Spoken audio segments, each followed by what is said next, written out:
What's up everyone, this is Enhander from Fear Productions, and that is one modded TMC. Yes, I finally got around to modding my TMC, and as you can tell, it's been through quite the change. So I'm going to go over everything I did to it here. As you can see, it's kind of a M16 A1/A2 hybrid. More on the A2 side of things. We got an A2 stock back here. This is an actual AR-15 A2 stock. It's a UTG A2 stock. I'll tell you what I did with it here in a second. Oops. This carry handle I got off eBay. Can't remember how much I paid for it. I don't think it was very much. I want to say it was like 12 bucks, 13 bucks. It wasn't a lot. If I can find it, I'll put a link for it in the description. But yeah, it wasn't that much at all. But as you can see here, I had to switch things up a little bit. I already painted it. Get a little closer in here. I just have a normal washer and nut that is for the detent cover. And it is on there securely, so in place of the AR nut that's on that would normally be on there because of how the carry handle is, I had to take that off and just improvise and put a little a washer and nut on there. I might find a little, see if I can find a rubber nubbin or something to put on there just to protect the threads. But let me get back in focus here.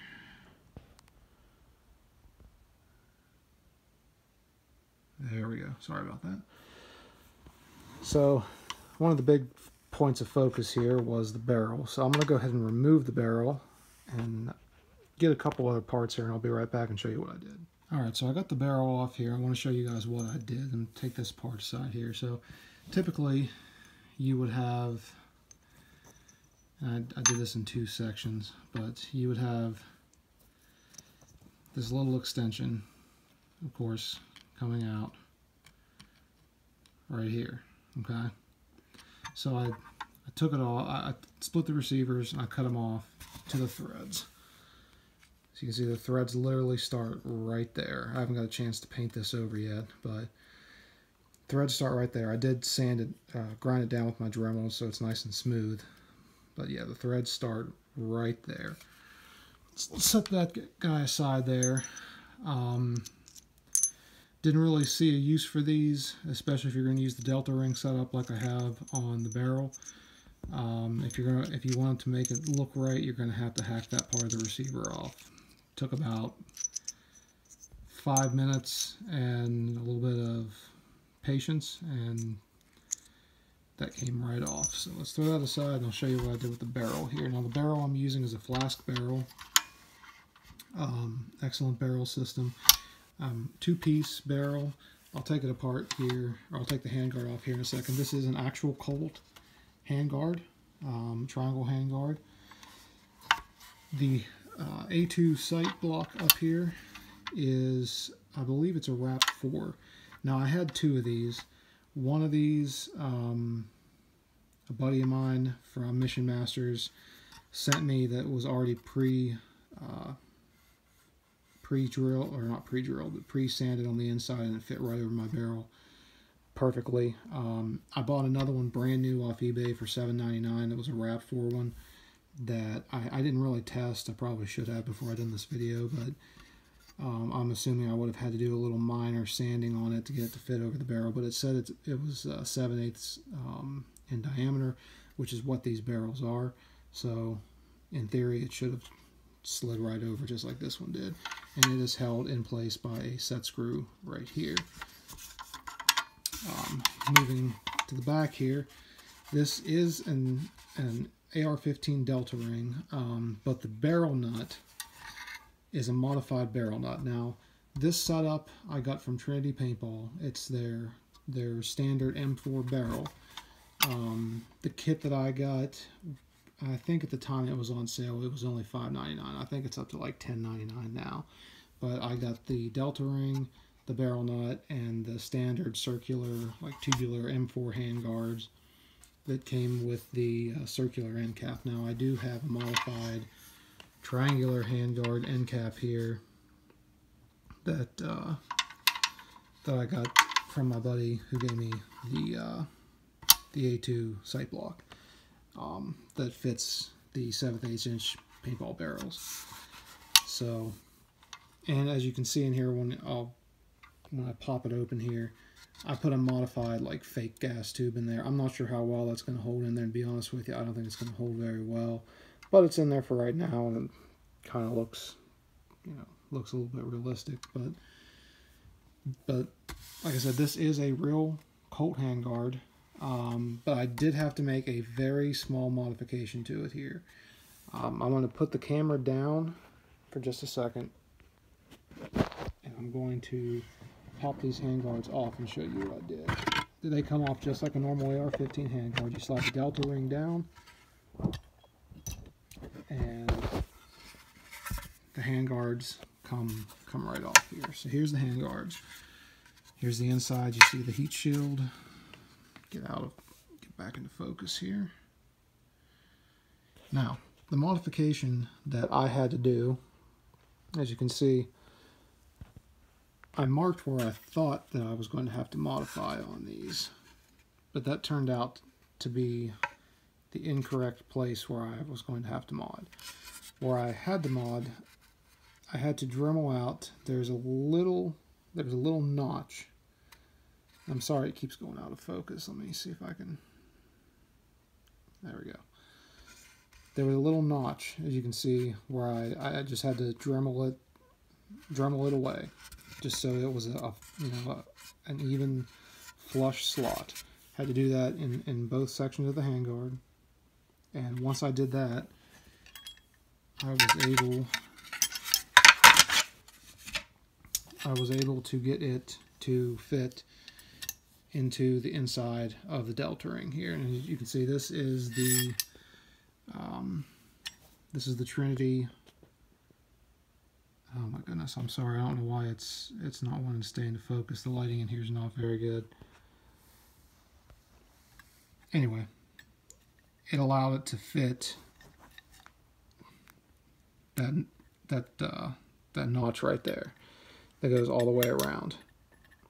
I thought I was going to have to modify it up around here, which I started to do that on that, and it helped a little bit, but it still wasn't getting there. And then I realized that I had to cut out, or to Dremel out that notch to allow it to fit into the side there. Now you can see with the fake gas tube, it actually goes into the gas tube portion up here. And then I just Dremeled out with a drill bit just a little section right there for it to rest into. Like I said, I don't know if it's going to hold well, but we'll see. And like I said, this is a flask barrel. It's a two-piece. I have an extension on it. And then I have the actual 9-inch bore section, and then a cocker thread to 98 custom thread adapter. And then the 4-prong adapter, which was the closest I could get to the duck bill that would have been on the A1, which is, I mean, I have the flash hider, you know, the bird cage I could have put on here, but I prefer the duck bill myself. But that's what I did here for the handguard. This was actually the easier of the two things that I need to do. The stock was more of a challenge. I'll get into here in a second, and I will have pictures at the end of this video showing, you know, kind of what it looked like with everything apart. But let me move over to the stock, and I'll show you what I did there. All right, up next is the stock here. So what you'll see in the pictures is a much better description of what I can tell you. And I actually still have to push this pin in a little bit with you have to pound it down with a hammer and a punch, and just to get that solid here. But this is the buffer tube section, which probably goes to about right here. Now what I had to do with it, I had to sand it down a lot to get it to fit over the actual tube section of this stock. And you can see I cut the recesses for this. This is the actual part of the receiver here, and then it goes into the polymer buffer tube section. Now actually Tippmann was kind enough to send me an additional section of buffer tube, which actually, hold on, I'll go get. Okay, so this is what the buffer tube section would look like when it's taken out of the marker itself, and that's what would go in right here. Okay, now the one that's in here, and you'll see it in the pictures, I have actually dremelled off this entire section. That's the reason I asked to see if Tippmann could send me another buffer tube so I could, if I needed to, revert back to the M4 style stock.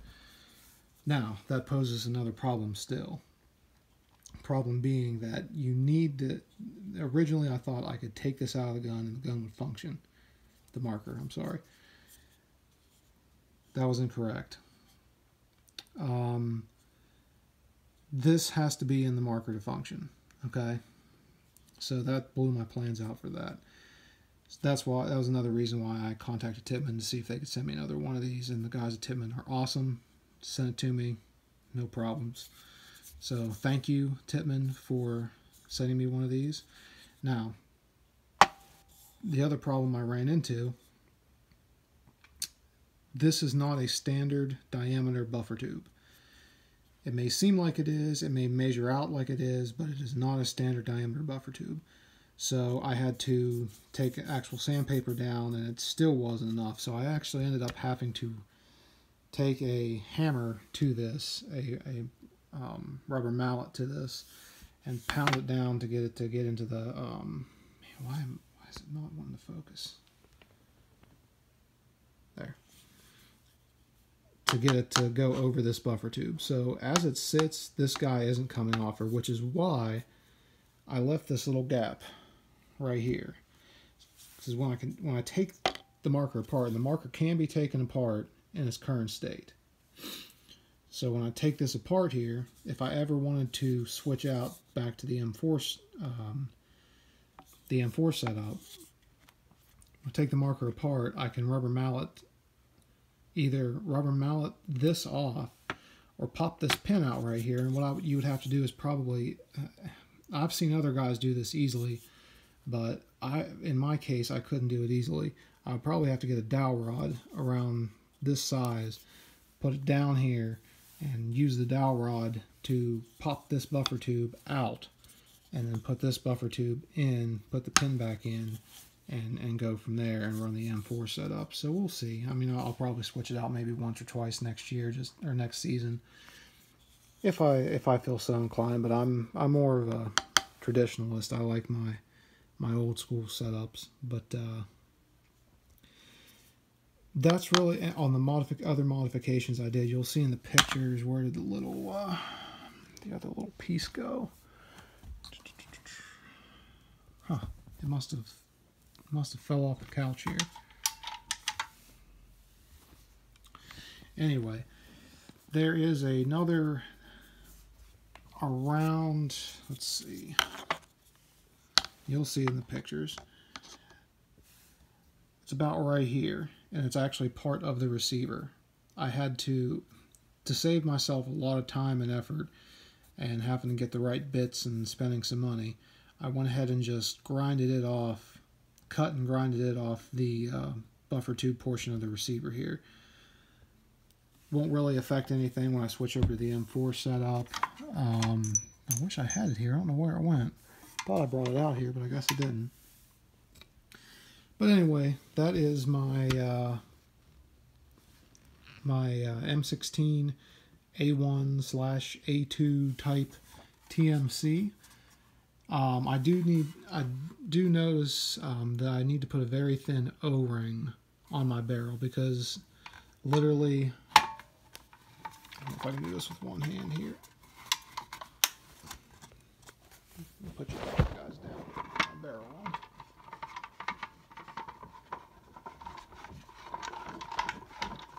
There we go. mean, I'm going to be gripping the barrel up here tightly, but I feel like if I jar, I mean, if you jar it too much, it's going to come loose easily. So I want to put a very thin O-ring in there just to seal it in there, guys. But other than that, I mean, I love how this thing feels. I love how it's set up. I mean, I'm hoping it'll turn some heads here at the next paintball game in November. Unfortunately, I do not have any air to make sure I didn't screw something up pretty bad up here, but it's a Tippmann. It'll run. So I hope you guys enjoyed this video. I hope it helped out somewhat if you guys are wanting to plan on doing something to your TMC. If you have any questions, please leave them in the comments below. I'll try to answer them in a timely manner and get to them as quickly as I can. But give you guys a quick little shot here, both sides.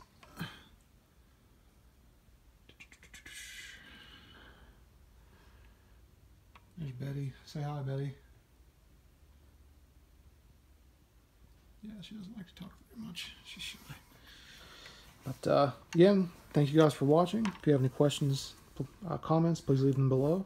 And you guys have a great day.